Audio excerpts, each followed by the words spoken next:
2010년 이후에 태어난 아이들을 알파 세대라고 부릅니다. 이 아이들은 활자보다 영상이 익숙한 최초의 세대라고 하는데요. 이들은 영상이나 메타버스 아이템은 능숙하게 만들면서도 한 가지에 오랜 시간 집중하는 데는 어려움을 느낀다고 합니다. 이런 알파 세대에게 신앙의 유산을 어떤 방식으로 전해줘야 할지 부모님이나 선생님들의 고민이 많을 것 같은데요. 오늘은 귀여운 그림과 글씨체로 아이들에게 친근하게 교리를 설명해주는 책을 함께 읽어보겠습니다. 이 책을 아이들과 함께 읽는다면 분명 책의 마지막 장을 덮고 난 뒤 아이들의 마음속 충실 천사의 목소리가 더 커지지 않을까 생각해봅니다.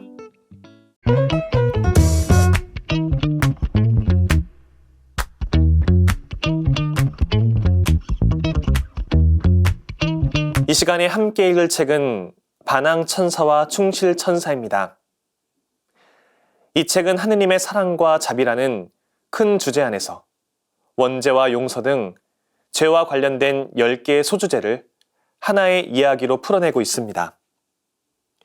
어린이의 눈높이에 맞춘 비유를 통해 설명하면서 성경 말씀과 교회 문헌을 인용하는 것도 잊지 않았습니다.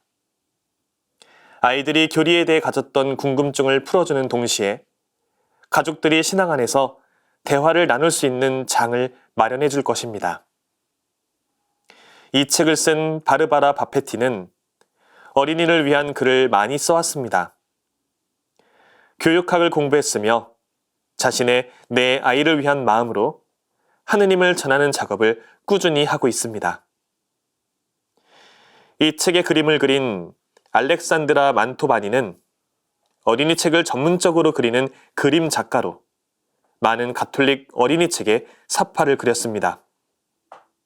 그리고 어린이 신앙 교육에 관심이 많은 김희중 대주교님이 이 책을 우리말로 옮기셨습니다.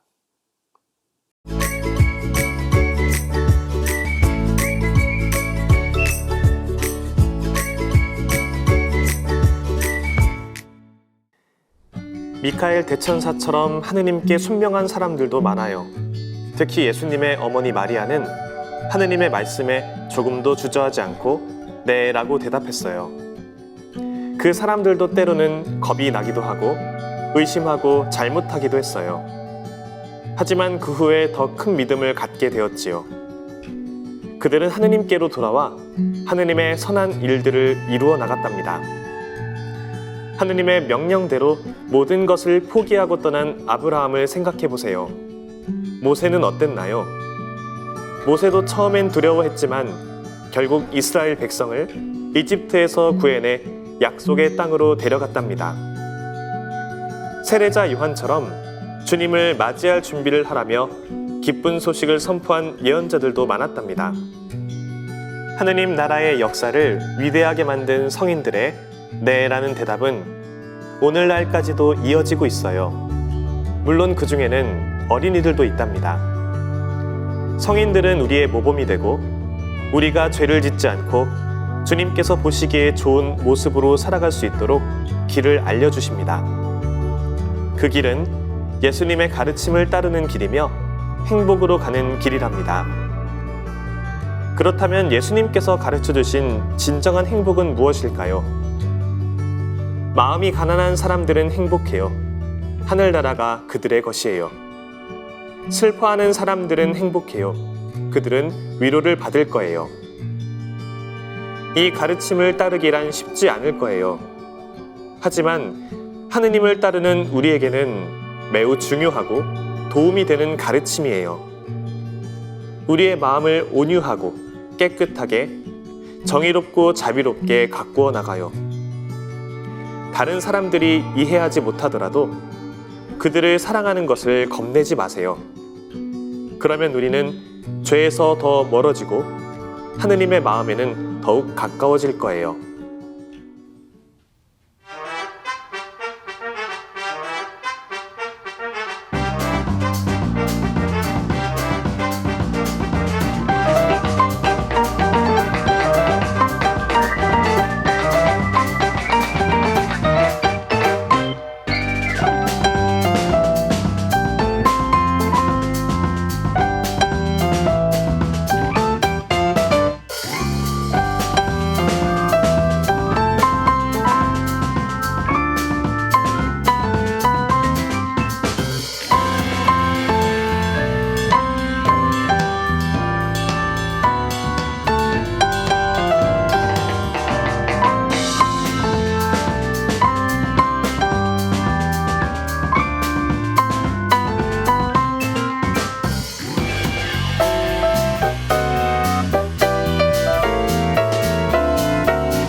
예수님 말씀처럼 어린이처럼 믿고 살아갈 수 있다면 분명 하느님의 마음과 더 닮아갈 것 같습니다. 어린이뿐만 아니라 어른들이 읽어도 도움이 될 책의 내용을 조금 더 읽어보겠습니다. 죄책감은 죄를 짓고 나서 마음이 불편한 감정이에요. 잘못했다고 느끼는 것은 필요하지만 거기서 멈추면 안 되지요. 정말 중요한 것은 죄의식을 갖는 거예요. 죄책감과 달리 죄의식은 낙담하지 않고 주님의 자비를 찾아 다시 행복해질 수 있게 도와주지요. 예수님께서 잡혀가시자 베드로 사도는 3번이나 예수님을 모른다고 했어요. 베드로는 도망친 자신을 보고 너무 슬펐지만 예수님의 사랑을, 용서해 주시는 예수님을 잘 알고 있었기 때문에 절망하지 않았어요. 예수님의 도움을 받아들인 베드로 사도는 자신의 죄 때문에 생긴 슬픔과 어두움에서 자유로워졌어요. 반대로 유다는 2번이나 잘못을 저질렀어요. 예수님을 배신했고 자신을 용서하고 사랑하시는 예수님을 믿지 않았지요. 죄책감은 우리를 슬프게 하고 희망을 잃게 해요. 그래서 우리를 하느님에게서 더욱 멀어지게 하지요. 죄의식은 우리에게 하느님의 도움이 필요하다는 것을 깨닫게 해요. 죄의식을 느끼면 하느님의 자비와 용서로 자유로워진다는 것을 알게 되고 하느님 안에서 진정한 평화를 찾을 수 있어요. 이런 기도를 바치는 사람은 죄를 짓더라도 하느님을 향한 믿음을 다시 찾을 수 있어요. 하느님께서 항상 용서해 주시고 새 생명을 주신다는 믿음으로 기뻐하며 살아가지요. 용서는 커다란 선물이에요. 대가 없이 희망을 다시 가져다 주니까요. 그러니 죄를 지어도 슬픔에 빠지지 않기로 해요. 뉘우치고 주님께 용서를 청하면 돼요. 주님께서는 우리를 안아주시고 마음의 모든 상처도 낫게 해주실 거예요.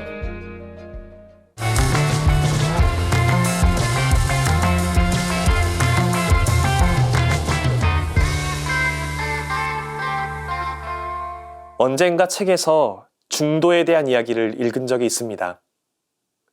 사전적으로 어느 한쪽으로 치우치지 않은 바른 길이라는 뜻을 지니고 있는 이 단어는 보통의 일상 안에서 정치적인 용어로 자주 접하곤 하는데 이 책에서 이야기하는 중도는 그런 내용과는 결이 달랐습니다. 대개의 경우 이쪽도 저쪽도 아닌 가운데에 위치한 입장이나 견해 등을 두고 중도라는 표현을 사용하는데 사실 중도란 활을 쏘는 궁수가 끊임없이 관역에 홍심을 맞추기 위해 노력하는 과정이라고 합니다. 지금 내가 몸담은 위치, 내 견해가 놓인 자리에 대해 이야기하는 것이 아니라 내가 진리에 근접하기 위해 노력을 기울이고 있는 과정을 의미한다는 것입니다. 어린이 친구들에게는 어렵고 민감한 주제일 수 있는 죄를 쉬우면서도 의미 있게 풀이해 놓은 책 반항천사와 충실천사의 첫 장에는 다음과 같은 대목이 등장합니다. 하느님의 자녀는 사랑의 명사수라고 할 수 있어요. 우리는 관역을 마치기 위해 하느님을 기쁘게 해드리는 삶을 살기 위해 노력해요. 그러면 자유롭고 행복해질 수 있어요. 자유와 행복은 우리 삶의 가장 중요한 목적이랍니다. 그런데 우리가 자기밖에 모르면 이 관역에서 벗어나게 돼요. 이기적인 마음은 우리를 하느님에게서 멀어지게 해요. 그래서 죄를 지으면 다른 누구보다도 나 자신에게 상처를 주게 되는 거예요. 이 책이 이야기하고자 하는 사랑의 명사수는 제가 앞서 언급한 중도와 맥을 같이 해 보입니다. 결국 신앙인이란 매사 하느님을 어떻게 하면 기쁘게 해드릴 수 있을까를 고민할 수 있어야 함을 우리는 중도의 의미에 비추어서 살펴볼 수 있습니다. 이후 책에서 이어지는 내용은 이 같은 사랑의 명사수가 되기 위해 필요한 마음가짐, 경계해야 할 모습 등을 어린이 친구들의 시각에 맞추어서 구체적으로 보여줍니다. 이 내용들을 접하며 저는 어렸을 적의 기억 하나를 떠올리게 되었습니다. 바로 매주 토요일 오후에 있던 어린이 미사에 참여하기 위해 집을 나서던 저의 모습입니다. 어렸을 적 어린이 미사에 참여하기 위해 집을 나서면 저는 총 4곳의 오락실을 지나쳐 가야만 했습니다. 심지어 각각의 오락실에는 서로 겹치지 않게 배치되어 있는 각 오락실만이 지닌 특유의 게임을 즐길 수 있었습니다. 결국 저에게 저 4곳의 오락실은 성당으로 가는 길에 놓인 유혹의 덫과 같이 다가왔습니다. 특히 헌금을 내기 위해 챙겨온 돈을 오락실에서 게임을 즐기는데 사용할 수도 있었기에 이 유혹은 더 크고 위험하게 다가왔습니다. 초창기에는 그 유혹을 이기지 못할 때가 많았습니다. 각각의 오락실에서 게임을 한 판씩 즐긴 후 성당으로 향하면 복사 회합이나 전래단 연습 등을 늦기 일쑤였습니다. 헌금을 내기 위해 2,000원을 챙겨왔다면 그중 1,500원을 오락실에서 게임을 하는데 사용하고 500원만 헌금으로 내기도 했습니다. 그런데 저는 이 같은 저의 모습을 하느님께서 보시고 슬퍼하실지도 모른다는 생각을 하게 되었습니다. 성당에 일찍 도착하지 못하거나 헌금을 예정보다 덜 내게 되는 것보다 더 큰 문제는 하느님께 오롯이 집중해야 할 시간에 제 마음을 온전히 쏟지 못했다는 데 있었습니다.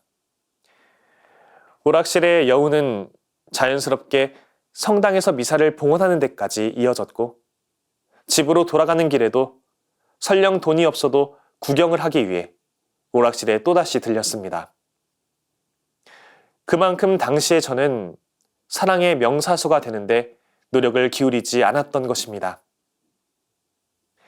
무엇보다 저는 초등학교 3학년 가을부터 6학년 졸업을 하기까지 매일 미사 참례를 하고 있는 중이었습니다.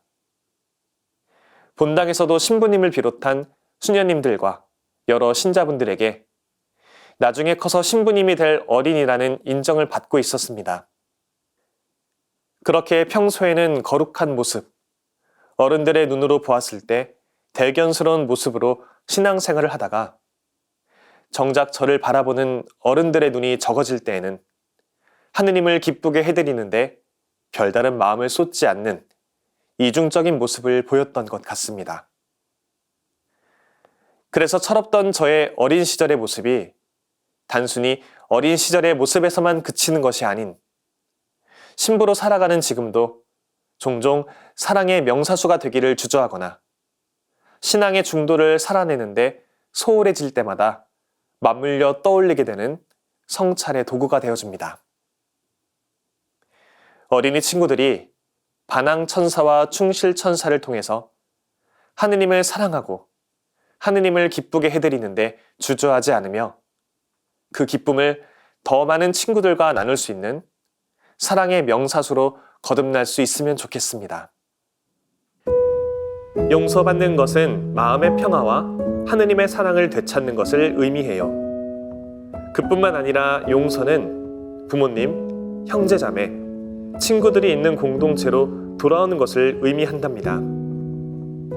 용서를 받는다는 것은 너희가 그냥 받았으니 그냥 주려무나 라고 하신 예수님의 말씀을 지키겠다고 약속하는 것이에요. 하느님께서 우리에게 아무런 대가 없이 사랑과 용서를 주셨듯 우리도 다른 사람에게 똑같이 해야 해요. 용서는 모든 사람을 향해 점점 더 커져가는 아름다운 무지개와 같아요. 우리는 하느님께서 사랑으로 우리를 구원하시려는 계획에 모두 참여해야 해요. 하느님의 그 계획은 모든 사람을 위한 것이니까요. 자기 죄의 용서를 청하고 다른 사람들의 잘못을 용서해주며 좋은 말을 해주는 것은 아름다운 세상을 만들어 하느님께 선물해 드리는 것과 같아요. 잘못을 반복하더라도 용기를 잃지 마세요. 예수님은 우리와 함께 계시고 우리를 홀로 두지 않으시니까요. 사랑의 명사수가 되기 위해서는 많은 훈련이 필요하다는 것을 기억하세요. 중요한 것은 포기하지 않고 다시 시작하는 의지랍니다. 사랑은 자연스럽게 시작되지만 그 첫 마음을 지속하기 위해서는 의지가 필요합니다. 때론 용서가 어려울 만큼 미운 사람을 만나기도 하고 사랑을 포기하고 싶은 순간을 맞닥뜨리기도 합니다. 하지만 사랑에 의지가 필요하다는 것을 기억하면서 선택의 기로에서 미움보다는 용서와 사랑을 선택할 수 있기를 바랍니다. 다음 시간에는 새로운 책으로 돌아오겠습니다. 평범한 일상 속에서 지혜를 발견하는 시간, 책. 지금까지 함께 해주신 여러분 감사합니다.